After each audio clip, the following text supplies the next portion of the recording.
Està en un bon moment la cultura? Crec que mai ha sigut tan accessible la cultura com és avui en dia. Però ei, què entenem per cultura? Vida i necessitat. Nosaltres tenim un desig número 1 de consumir cultura. Quin ha de ser el paper de la gent jove? Som el present i de manera indirecta serem el futur. Som conscients del que tenim? És molt complicat donar-se compte quan tu tens un ventall tan grandíssim de totes les coses que puguis tindre, perquè arribar a tot és un poc complicat. No? És clar, és molt complicat. Què podem fer amb els símbols històrics? Què podem fer? No ho sé, però que no res arriba a anar l'arqueòloga i ens toca pujar, sí. Menuda estrena. Per què la gent de la vall tenim un caràcter tan acollidor? Tot allò que quan jo era xicotet no existís, afortunadament. Perquè som un poble d'acollida, som un poble obert, som un poble solidari i tolerant. Comença el Cau de les Arts.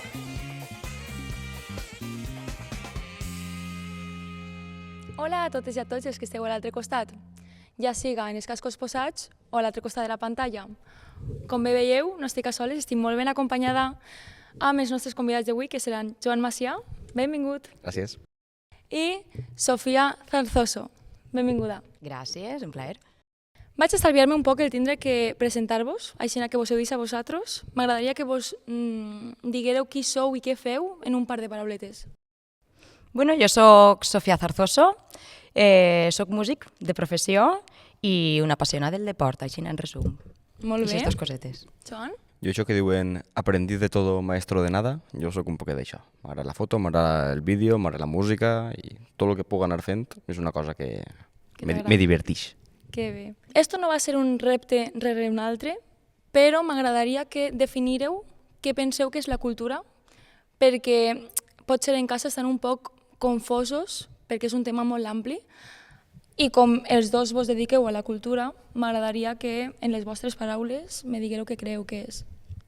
Al ser un tema tan ampli, moltes vegades és molt complicat. És igual que definir què és, a què huelen les nubes, què és la música i què és moltes coses de la vida. Però jo crec que és, en resum, vida i necessitat. Nosaltres tenim un desig número 1 de consumir cultura, siga en totes les vertients i en totes les vessants que siguen. I de crear, no? I de crear. Molt bé. Jo veig també un poc en el sentit col·lectiu de la paraula, no? Això que ens fa relacionar-nos i tindre un vincle concret en una comunitat en la qual hem crescut o en la qual ens hem establert. Jo crec que és això el que ens mou realment a dir-li cultura, això que ens fa sentir, com diu ella. Claro. A veure, nosaltres som joves, no?, com podeu veure, però creu que actualment estem en un bon moment, culturalment parlant? Jo crec que sempre és un bon moment i inclús en els pitjors moments és quan més naix aquesta necessitat d'aflorar en l'artístic i en això, en deixar sentir a les persones i en deixar que la gent compartisca com es senti. En els moments de crisi crec jo, no sé si esteu d'acord. Estem, jo completament d'acord. Estem en un món molt ràpid, això jo crec que és una cosa que no la podem evitar. I gràcies també a aquesta rapidesa i a aquesta immediatesa de totes les coses que passen, se crea moltíssima cultura i vas a qualsevol concert, acudixes a una exposició de pintura, vas a veure poesia, n'hi ha moltíssima gent que a dia d'avui escriu poesia perquè li agrada, potser en un xicotet format, que no siga un gran format, i això és accessible ja a tot el voltant i això. Entonces jo crec que sí que a dia d'avui estem en un moment que se consumeix prou, que som un poc xiques perquè és que la cultura és cara en alguns moments, és que la cultura tampoc és tan accessible, però un muntatge costa molts diners i dedicar-se tota la vida a això i tindre aquesta formació darrere, aquest bagatge i tot això, clar, té un valor molt alt. Doncs mireu, si voleu una dada en concreta, la tendència és que cada vegada s'invertís més. De fet, tinc així una dada ben bonica. La Generalitat, per exemple, va executar el 2018 104,6 milions d'euros en cultura i amb un màxim històric en 2022, quan, atenció, se van soltar perres, va invertir 164,5 milions d'euros, que ni en la loteria de Nadal, vaja, com vos quedeu? Creu que era tan gran la inversió de cultura? Jo crec que no. Veritat? I aquesta xifra la sentim i dius, ostres, en realitat sí que existeix ahí un fons destinat a la cultura. Total. Sí. Joan, t'ha impactat?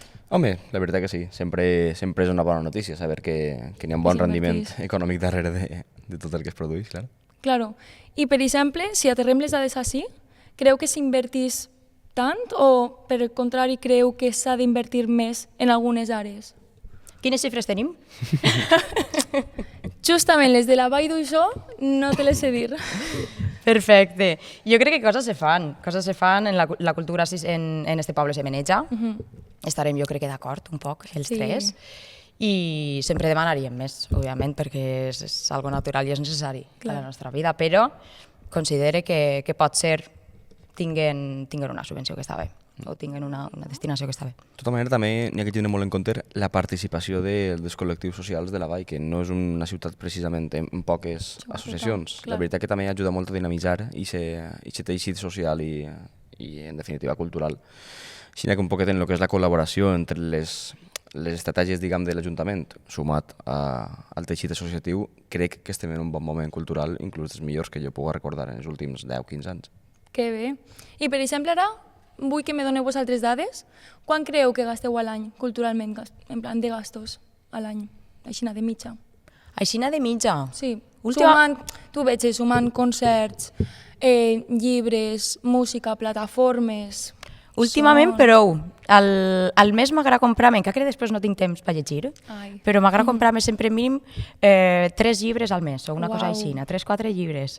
Ahir tinc que m'ha comprat una estanteria doble pel menjador i tot, perquè ja no me cabe l'habitació.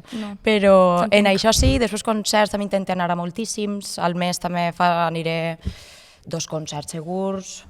Després, el que no consumís molt és cine, al cine sí que no vas molt. Està compensat. De mitja... A lo millor en un any, quan una xifra, sabries arredondir... No ho sé. Bueno, però més o menys sí, prou, m'agrada. Tu, per exemple, Joan? Jo en números tampoc podria parlar-te, però en el meu cas sí que vaig provar al cine, entonces sumant un poquet entre el cine, el que diu també dels concerts, i en llibres, menys mal, perquè sóc molt gastador, menys mal i bendita la biblioteca que tenim en la Vall, que és una barbaritat. Totalment d'acord. Soc també prou fan. Parlant en xifres, 600 euros, 500 euros... A l'any, veritat? Bé, doncs, el 2023, segons un informe del Ministeri, al territori valencià eren 576,7 euros per casa. I ara, què pensaríeu si vos dic que no estem a soles? Quin aspecte? Segur? Segur. Però no anem a parlar d'espiritisme ara mateix. El que sí anem a fer és escoltar uns àudios de gent que també vol participar en el nostre debat.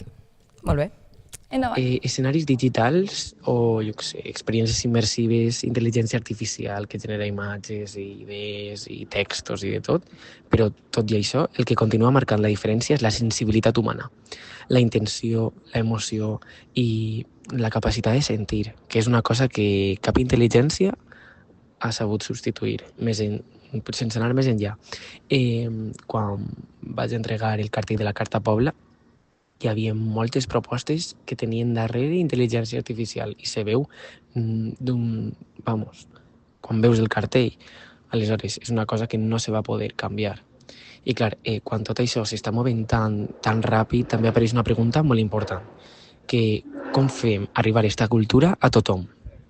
Com aconseguim que siga accessible, representativa i oberta, al fi i al cap, saps?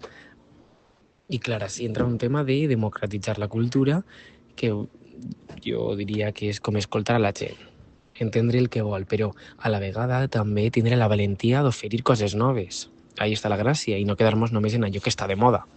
Per això és tan necessari apostar per l'art i per la creativitat, la gent que sap, perquè són les eines que ens ajudaran a construir una cultura més diversa, participativa, però també molt nostra. Bé, escoltàvem a Pau Safont, dissenyador gràfic, que per cert va guanyar el concurs de cartells del 775 aniversari de la Carta Pobla. Bé, com ell diu, creu que els esforços deuen estar enfocats en democratitzar la cultura i fer que arribi al màxim de gent possible? Té que arribar al màxim tens que intentar, a partir del teu interior, a partir de la teua evolució, del teu saber, del teu fons, transmetre tot això. Hasta quan arribarem, hasta quantes persones, això jo crec que no podem arribar a saber-ho, sí que volem que arribi a la major part, perquè tu tot això que tens dins voldràs traure-ho i voldràs compartir-ho, però Pense que, com comenta l'àudio,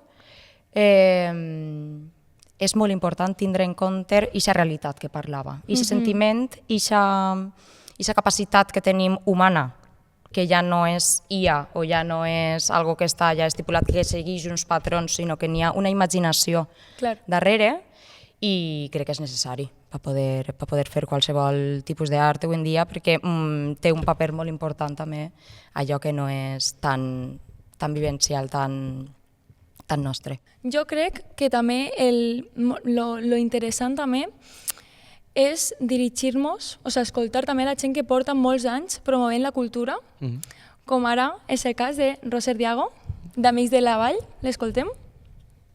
Per a futur, jo llançaria des d'ací un poc el guant a la gent més jove, perquè Amics de la Vall ja som persones madures que estem prou anys estirant. Necessitaríem aquesta visió de gent jove que expressa les seues inquietuds i per a on ens agradaria que la seva societat, el món del futur, anara. I a partir d'ahir treballar en això i aportar situacions per a que aquests joves, aquestes persones joves, siguin el relleu generacional de la cultura del nostre poble. Bé, què penseu? Som els joves qui hem de decidir el futur de la cultura? Som tots, però sí que tenim un paper molt important els joves. Sí, sobretot perquè som el present i de manera indirecta serem el futur fins que la següent generació la vegis que ficar al cap. En aquest sentit, volia també posar un poc en valor tendències, coses com, per exemple, la mostra de noves tendències que s'organitza des de l'Ajuntament, que me pareix una barbaritat, perquè, clar, són gent al final de la vall. Jo no es posa mai perquè tampoc tinc res que exposar, ja vull dir això. Però vull dir, comences a veure la gent que n'hi ha i cada any hi s'enforna de 10, 12 persones o més, que dius, ostres, esta gent és de la vall, ha crescut així. Claro. I és una projecció de la vall pel món, saps? És molt important. Jo, per exemple, en la meva etapa de com l'ESO, és de veres que no ens donaven un espai de creativitat per a portar a termes projectes i aquestes coses que inciten molt a la creació de cultura. Tu, per exemple, Joan, com vas viure aquesta experiència? Com va néixer la cosa de ficar-se en producció i tot això? Sí, a veure, jo crec que també va néixer un poc per curiositat pròpia. Al final... Sí, no t'ho van ensenyar, no? Home, sí, lògicament, quan comences la carrera i tal... No, dic ja abans. Abans de començar, com vas conèixer tot això? Home, jo t'he de dir que vas començar en el món de la cultura per dir-ho així, com vas començar a anar a classes de pintura de Pere Rivera, que és un gran artista. Sí, vas anar? Doncs ella que ve. Jo crec que mitja vall. Sí, és l'escola artística de la vall per antonomàsia, des d'ací un saludo a... Un saludo a Pere Rivera. Pues ahí va començar un poquet el gusanillo de l'art. I crec que és molt important des de les famílies mateix inculcar un poquet aquesta semilla, aquesta llavor artística. Bueno, como no es lo mismo contarlo que vivirlo, anem a escoltar a Marta Talamantes de l'Ateneu Musical de l'Escola Cantorum. Vinc d'una família de músics que ha estat sempre involucrada i gràcies a això, a la banda, a les sarsueles també, que fa la Xola cada any, he tingut la sort de créixer envoltada de música, el qual és una sort enorme. I és el que m'ha fet estimar tant sempre la cultura en general, encara que jo me n'aniré al meu terreno, a la música, i és que aquesta sort de que te ho inculquen des de casa és la que es falta a molts joves. Jo crec que si no s'interessen més és per desconeixement. Al final la majoria del públic sol ser gent major, sobretot si es tracta de música més tradicional, més clàssica, que sí, és més complexa i requereix moltes vegades d'algo de coneixement per entendre-la i disfrutar-la. I això jo crec que el que tindrà que ser un dels objectius principals, per exemple, l'assignatura de música, als col·les i instituts, donar una visió més àmplia de tota la música que hi ha, de tot el que tenim, perquè pense que uno pot interessar-se per algo si no li llama i no li pot llamar si no ho coneix. Clar, s'està quedant, la veritat, que un debat ben bonic. És molt interessant. A mi això que ha dit Marta, de si no s'interessen és per desconeixement, m'ha cridat molt l'atenció, no? Què opineu? És totalment així, no? Sí. És totalment. Igual que quan fem les classes d'història, que en la Guerra Civil n'hi ha un... un tall, jo crec que en la música també. Arribem a conèixer els primers anys, com se crea la música, allò del palet en la flauteta, en l'os i això, però moltíssimes tendències actuals se deixen com fora o arribes a estar un any, puc dir, segle XX o a lo millor romanticisme per romanticisme.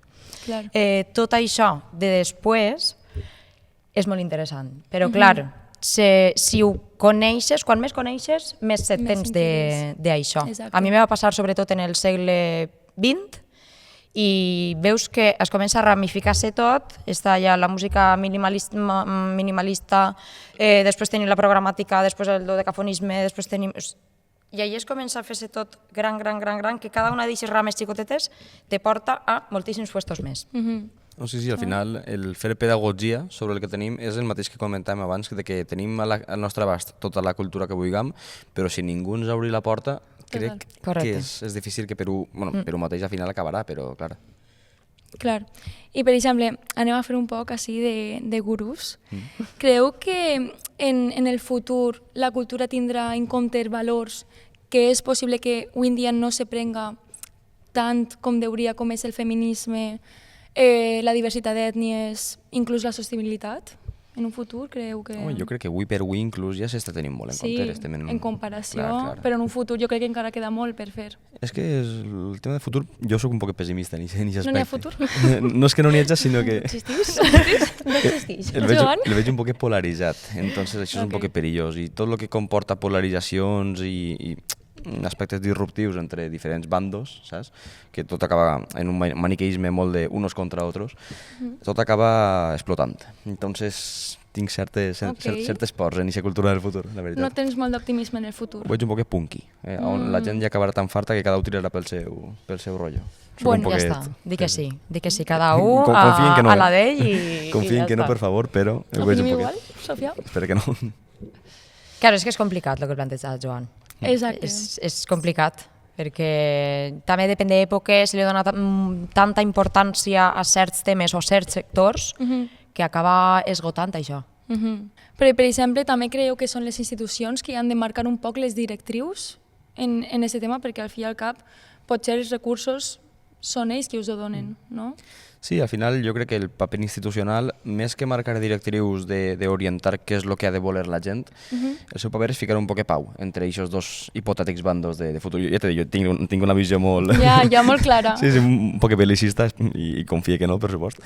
Però això és d'apropar-nos. A lo millor si veus que està tot tendint mare de Déu, cap a un enfado constant entre dos bandos perpetus, intentar apropar postures un poquet, veure les diferències, no per a separar, sinó per a buscar punts en comú. Crec que això és un... I una millora, no? Espero que sí, perquè és que s'està ficant tot molt negre a nivell mundial. Ja entenc jo per on vas. Sí, però... Sempre passarà un poc això. I donarà vidilla que n'hi ha diversos bandos, és necessari, crec jo. I per a la producció cultural és el millor que n'hi hagi diversitat d'opinions. Correcte. Sempre que estiguin, per favor, dins d'un marc del respecte. Sí, exacte. Drets humans, no? Votem per als drets humans. Com a mínim. Com a mínim. I, per exemple, ara anem a escoltar un àudio que me pareix molt interessant. Primer l'escoltem i després vos dic qui és. Empecé a trabajar con 14 años. Mi carácter inquieto me llevó a relacionarme con compañeras con las mismas necesidades o parecidas a las mías. Conocí a la JOC, Juventud Obrera Católica. Allí tuve la oportunidad y los medios que yo no tenía. Pude acceder a la lectura de libros como La colmena de Camilo José Cela, prohibido por la censura. Conocí y estudié a Clara Campoamor y a Rosa de Luxemburgo. Escuchaba música, a los cantantes prohibidos como Raymond y Lluís Llach. Participaba en tertulias y debates con personas con inquietudes sociales. Valoraban la cultura y que teníamos en común la lucha por un mundo mejor. Yo a la juventud de hoy en día le diría que aproveche todos los medios que tiene a su alcance para acceder a la cultura y disfrutar de ella participando. Es algo que nosotros, la gente que nacimos en los años 50 y 60, no tuvimos porque la censura no nos dejaba llegar a ella. Hem escoltat Encarna Martínez, una de les precursores del feminisme de la Vall, sobretot en els anys on el moviment obrer està molt actiu. I, ostres, ens ha deixat una bona reflexió, no? Esta Sofia, per exemple, te la dic a tu, què creus que ens queda encara per arribar a un punt on estiguem orgullosos? Per exemple, creus que no som conscients de tot el ventall de possibilitats culturalment parlant dels que tenim a la mà? No són conscients. No són No, jo conscients. crec que no.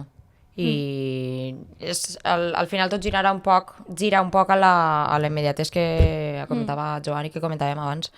És molt complicat donar-se compte quan tu tens un ventall tan grandíssim de totes les coses que puguis tindre, perquè arribar a tot és un poc Abrumador, complicat. no? És clar, és molt complicat. Aleshores, ahir ja ve el centrar-se i intentar i preocupar-se per certs temes en concret. Exacte, i tenim que estar molt agraïts, la Sí. veritat, d'estar com Molt. estem. I bé, vos llanço una última pregunta. Creu que la cultura hauria ser un dret per a tots i totes, sí o no? Això és innegociable, no? Crec jo, clar, vull dir, sí, per supost que ha de ser un dret. I, de fet, si no fora un dret i fora alguna cosa, diguem, què te diria jo, que no se dona per sentar o que t'obliguen a... O sigui, només la paraula la mateixa, però que te restringisquen, crec que encara tindríem més motius per a que la cultura fora una ferramenta... Clar. Sí, o sea, és que en definitiva, vamos, no sé què opines tu, Sofia, però jo... Jo no sé si li diria dret, li diria necessitat. És una necessitat bàsica. Clar. Com l'aire o l'aigua. Com anar, sí. Com beure i com menjar.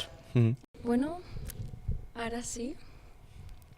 Joan, Sofia, hem arribat hasta ací. Què vos ha paregut? Interessant? Heu estat a gust? Molt bé, Us molt ha bé, agradat molt a gust. Ha l'experiència? sigut un plaer estar amb vosaltres, Jo clar també, que la sí. veritat. La veritat que M'ho passa molt bé. molt còmode. Sí. Esto es un poco com el espelocàllac. Recomaneu l'experiència? Mogolló. Sí? Mogolló. Me M'alegro. flipa l'espelocàllac. És una locura necessari. I també el podcast, el recomanes? El recomane. Capítulo 1, temporada 1, recomanació per tot el món, per favor. Entonces, que estem supercontents, que escolte i... superagraïts. No sabeu quant. Molt bé. I no res, espero que ho disfruteu molt. I moltes gràcies per Molt haver bé. vingut. De res. Gràcies mil. Ei, però que això no acaba així. Lucía no sabia què fer i Amanda Viciac, l'arqueòloga de la Vall, se n'ha anat al castell. Serà que van a descobrir una part mai vista? Hola, Anna. Hola, Lucía. Et veig molt preparada? Sí, comencem a pujar? Anem cap amunt. Vinga.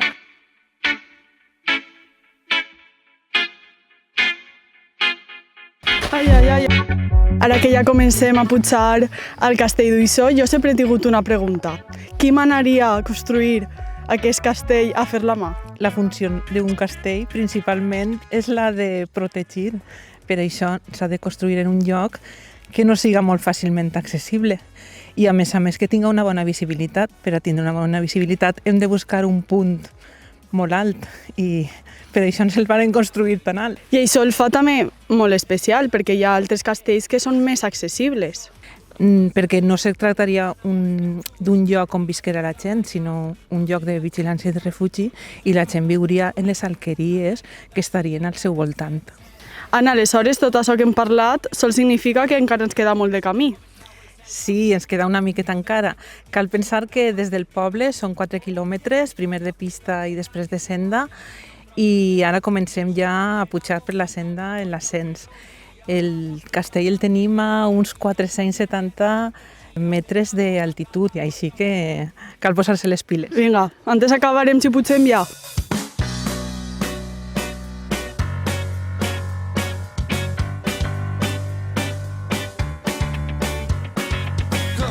Anna, quin repte per a començar el podcast, però si ens fixem per el camí podem veure fonts com la Nogueret. Sí, Cervera, Canyeta i Castanyer són moltes fonts que es trobem al voltant del camí.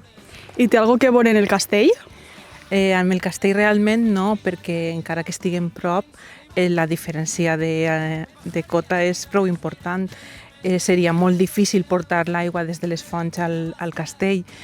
Per això, quan se construís el castell, sí que se pensa en com tindre aquest subministrament d'aigua i es construeixen els xups. I es nota que va ser un castell molt important en el tema defensiu, perquè des d'ací baix ja es veu la muralla. Sí, des d'ací ja podem veure el tram de muralla més ben conservat, també és el tram més important, és el que es construiria durant els segles XI i XII, i si veiem, es veu tot el tram de muralla que tancaria pel nord el castell i se veuen ja una sèrie de torres, i aquestes torres que serien un reforç del llenç de la muralla.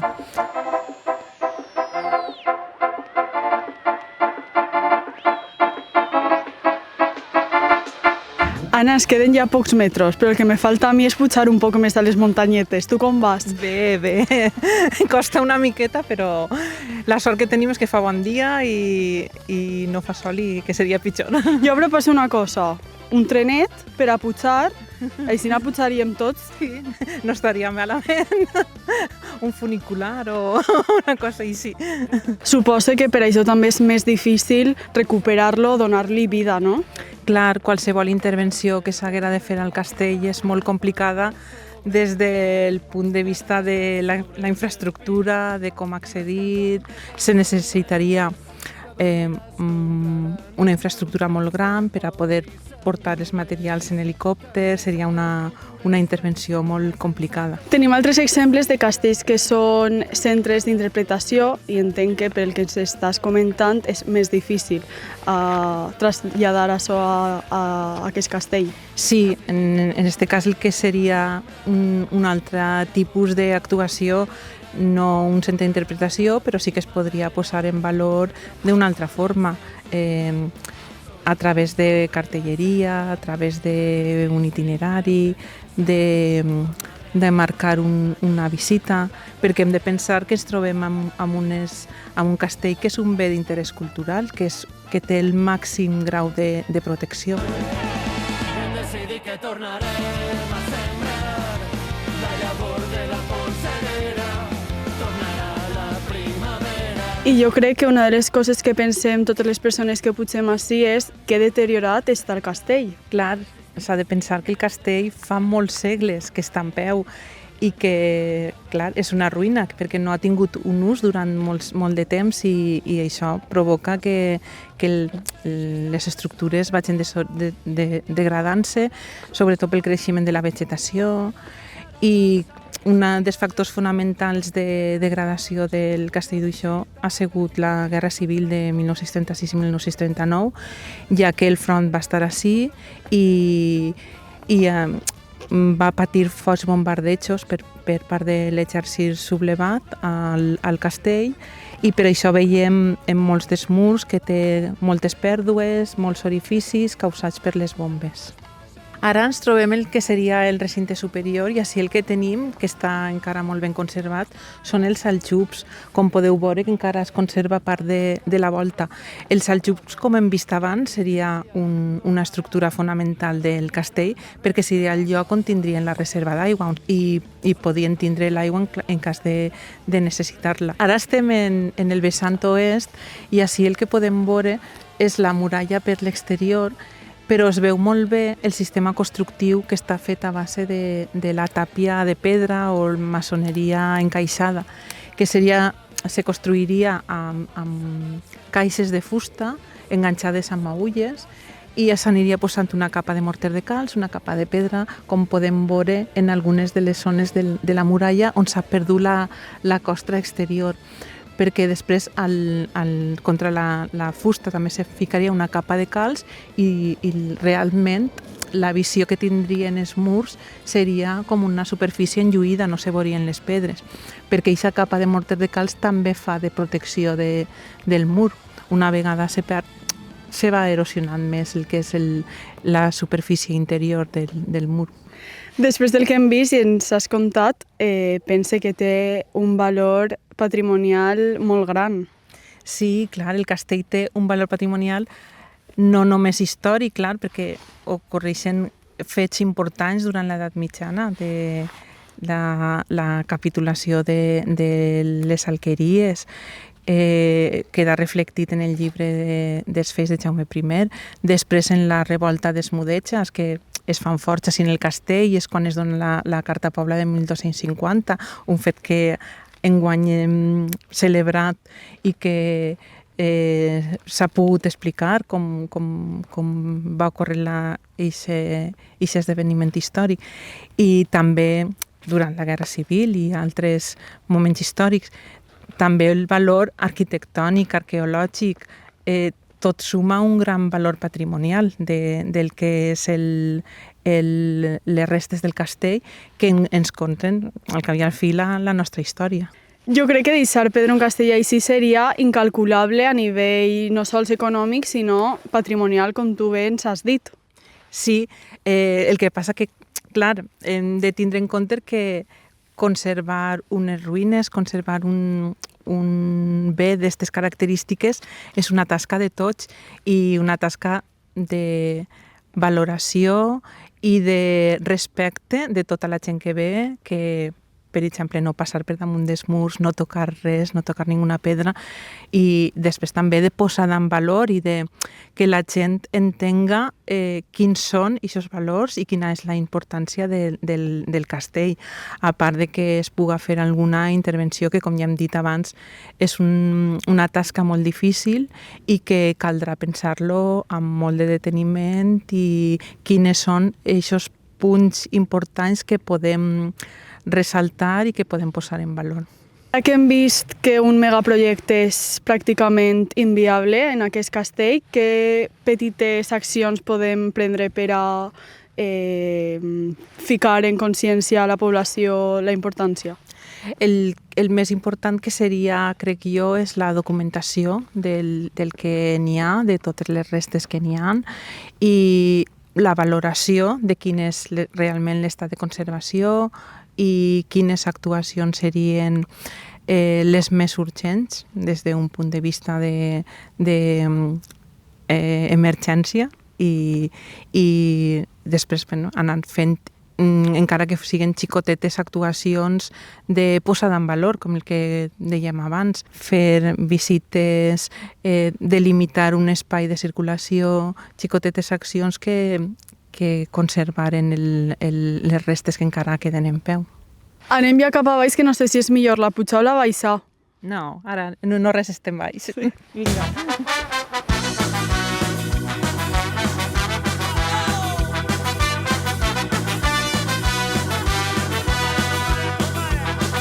Ara que estem més prop de la civilització, jo crec que se'ns ha quedat deures per a totes i a tots avui. Molt bé, doncs moltes gràcies i vinga, a continuar. A treballar. Las Natura, Josema Castelló. Moltes vegades, quan volem entendre algun personatge històric, si no acudim a la seva biografia, no podem explicar moltes de les accions, de les decisions que pren al llarg de la vida. Podríem ficar molts exemples, per exemple, el cas d'Alexandre el Gran. Si no entenem que Aristòtil va ser el que el va tutoritzar, no podríem entendre moltes coses que formen part de la seva història. El mateix passaria en Lluís XIV.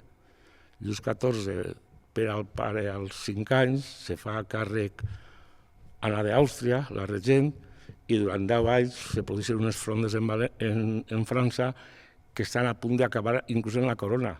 Per tant, quan el xic pren maduresa, se dona compte, a mi això no me va passar, i comença una política absolutista de control del poder, en una camarilla perfectament estanca, ahí no entra ningú, i totes les decisions se prendran des de Versalles i de forma unipersonal per ell.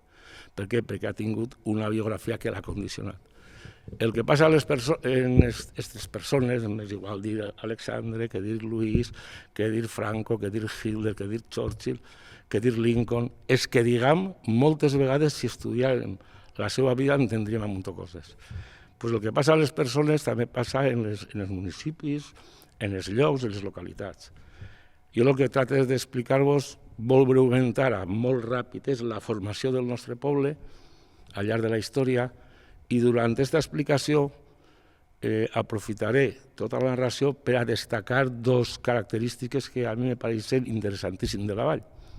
Aleshores jo explicaré i quan ho acabe d'explicar acudiré a aquestes dues característiques que seran fruit de la biografia, entre cometes, de la vall. La vall se va ocupar fa 16.000 anys per la zona de les Coves, de Sant Josep, per la zona de la Torrassa.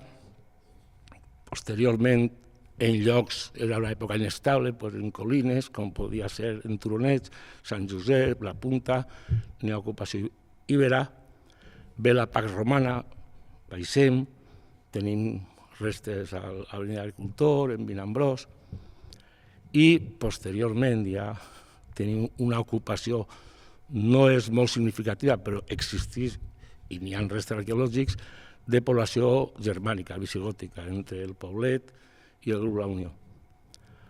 Fins ara, des de fa 16.000 anys, fins a l'ocupació, la presència visigòtica, la vall és un ecosistema, no té sentit de poble, no té consciència de res. Així venen, l'ocupen, se van. És en el segle X quan comença la nostra història, com avui la coneixem. Nosaltres som fills d'aquest segle, del segle X, quan l'islam, els musulmans, ocupen la península. I la vall s'articula per tres motius: per el riu, font de vida, per una terra fèrtil i per un lloc estratègic entre la mar i la muntanya. I fixeu-vos que s'articula al llarg del Belcaire. Anem a parar de 6 aldees només. N'hi ha moltes més que s'han perdut, però n'hi ha 6 molt importants. D'Orient a Occident, Alcúdia, l'única que conserva el nom, Benigafull, Ceneja, passem el barranquet famós, el barranquet de la Serra, el barranquet que passa pel centre, per l'Hostal Blanca, plaça del Mercat, i desemboca el Belcaire del poliesportiu. Del barranquet cap a la mar tenim Benizahat, Ceneja i Benigassló. I aquests pobles van creixent, i aquestes aldees van creixent durant molts anys, en diferents èpoques, de major o menor demografia, de més o menys pau, de més o menys progrés. I aquestes aldees, quan entrem en el 17, les 3 aldees més orientals s'han unit i han format el poble de dalt, que seria l'Alcúdia, Benigafull i Ceneja. I de les 3 aldees del poble de baix, una se despobla, que és Benigassló, el poble de fora, li diuen, i les altres 2 s'unixen i formen el poble de baix. Estem en el 17. Passa el temps i en el segle XIX, ahir entre aquests 2 pobles, el de dalt i el de baix, se crea un espai d'uns 400 metres, penseu en el fort de Granell del centre, penseu en Correus, penseu en aquesta zona que està desocupada, però el poble se va buscant. I aproximadament en 1876, a l'últim quart del XIX, el poble al final s'uneix. I naix el que diem la Vall Llarga. Imagineu-vos, des de l'Alcúdia a Sant Vicent, lo llarguíssim que és, i damunt és molt estreta, la Vall Llarga. Estem a finals del XIX. I la Vall Llarga anirà creixent a partir d'ara, fugint del riu i buscant la muntanya. Poeta Llorente, Blasco Ibáñez. I hi ha un moment fonamental en la història del nostre poble, en 1912, la fundació de l'empresa Segarra, que en un principi és importantíssima per un motiu, perquè els primers 20 anys del segle XX n'hi ha una crisi brutal i molta gent d'esta zona, d'esta comarca, emigra a Barcelona sobretot. I aquesta migració la vaig quedar frenada perquè n'hi ha molta demanda de treball per part de Segarra, però de treball de gallers. I aquest poble llarg s'està fent ample, perquè estem creixent cap a la muntanya. Però n'hi ha un moment importantíssim, que és després de la guerra, sobretot al final dels 40, principis dels 50, que rebem una quantitat de gent brutal, bàsicament de 3 zones, de l'Aragó, de Castella-La Manxa i d'Andalusia. I aquesta vall, que era llarga, que ara és ampla, és una vall plurinuclear. Per què? perquè al voltant de la Vall Ampla s'han format uns barris que tots coneixeu, Carbonaire, Toledo, Grupo La Unió, Sant Antoni, Poblet, després Carmadall, que van a ocupar part de la nostra fisionomia com a poble. I la vall plurinuclear, vindrà la crisi de Segarra, ho passarem molt mal, sobretot a partir dels 90, molt mal, però la vall se reactiva, se recupera i també canvia el que era l'antiga Segarra. La part nord se convertirà en una zona de serveis, l'hotel, Cas Family, etc. I la part més sur, més cap a València, serà un polígon industrial. S'unirà, tots coneixeu, La Unió i Texas, se fa una cunya residencial d'adossats, la sequeta del Ros lo mateix, no cal parlar de Sant Josep, i avui és la vall que tenim. Bé, per què vol contar aquesta història que són 16 o 18.000 anys? I l'ha fet tan ràpida, perquè aquesta biografia de la vall, entre cometes, ens porta a ressaltar dues característiques. La primera és que nosaltres som un poble atípic en el sentit que vosaltres, si viatgeu, m'és igual que anem a Santiago, que a Barcelona, que a Fondeguilla, que a Aín, que a Eslida o que a Madrid. Sempre en el centre el poder religiós, la Iglesia, i el poder terrenal, polític, l'Ajuntament. La vall no té això. La vall no té res d'això en el centre, perquè la vall realment és la unió de dos pobles. Entonces, la primera característica que volia ressaltar de la vall és el seu caràcter dual. L'altre dia vaig estar en un poble de les Valls. D'on eres de la Vall? Ah, de la Vall. Però de quina Vall? Jo soc de la Vall. Però de l'Alto de Valls i de la Vall. Home, així en les Valls diem, hay solo un Dios, però en la Vall hay dos, me diuen. Vale. Per què vos contes este pas, que no té massa importància? Perquè la primera reflexió que vull fer-vos, per a mi, és que ben entès la dualitat per a incentivar, per a motivar, jo crec que a la vall li ha estat positiu. Per què? Perquè en les festes, fixeu-vos, 2 places porticades, 2 iglesias, 2 bandes, ara n'hi ha 3, 2 entitats financeres, el Guzmán i el Vallduxó, Jarque i Serrano, sempre el bar de Mosca i Carramona, 2 de tot, no? 2 de tot. I això a la vall li ha anat molt bé sempre des del punt de vista intel·ligent, te motiva, és un incentiu per a millorar. Això no té res que veure amb l'actitud provinciana, m'atreviré a dir cutre, de capelletes i de política de campanar que no té sentit ni va a cap puesto. Per tant, la primera reflexió que volia fer-vos era això. I aquest caràcter dual ve perquè coneixem ja la biografia del nostre poble, la història del nostre poble, per això tenim aquest caràcter. I la segona cosa que volia dir, i jo crec que és més important, perquè la primera és més un tarannà, però la segona per a mi és fonamental. Fixeu-vos que vos ha parlat d'ètnies, cultures, religions molt distintes, des del racionalisme grecollatí fins a l'islam, fins als pobles germànics, fins al món iber, que és tot fabulós estudiar allò. Però això seria la primera part, però és que en la segona part de la vall nosaltres rebem gent de Castella-La Manxa, de l'Aragó, d'Andalusia. I avui en dia ningú pregunta si eres de la Pobla Don Frederic, d'Utrera, de Villarquemao o del Pozo. Ningú pregunta, perquè no n'hi ha cap baller que siga químicament pura. Això no existeix. Nosaltres som una mescla d'una evolució d'una sèrie de races i d'una sèrie de cultures que han anat ocupant el territori este. I ens han fet conforme som. I avui en dia tot allò que quan jo era xicotet no existeix, afortunadament. Perquè som un poble d'acollida, som un poble obert, som un poble solidari i tolerant. Això passa als anys 50 i 60, una època molt difícil, perquè no hi havia llibertat, no hi havia democràcia, no elegim els governants. Però és que després, a finals dels 90, a principis del segle XXI, ja tenim una immigració exterior. No són de la península, són bàsicament de Romania, de Sud-amèrica i del nord d'Àfrica. I és exactament el mateix, són ballers igual que nosaltres. I no hi ha que excloure, ni hi ha que senyalar i no n'hi ha que identificar per d'on venen, perquè són igual, i pareix mentira que un poble d'acollida obert, cosmopolita i tolerant encara avui en dia vesgam actituds que me pareix que se haurien d'eliminar.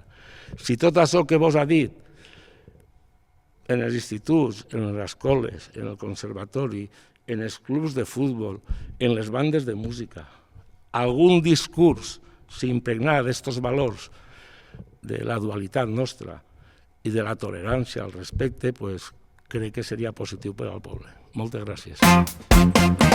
Mare, però si fins i tot tenim a Josema, que ens fa entendre la història. Bé, jo sempre ho dic, a la Vall tenim de tot. Bé, de tot no. Sabeu què ens falta? Una o un astronauta. Ale, fins al pròxim capítol.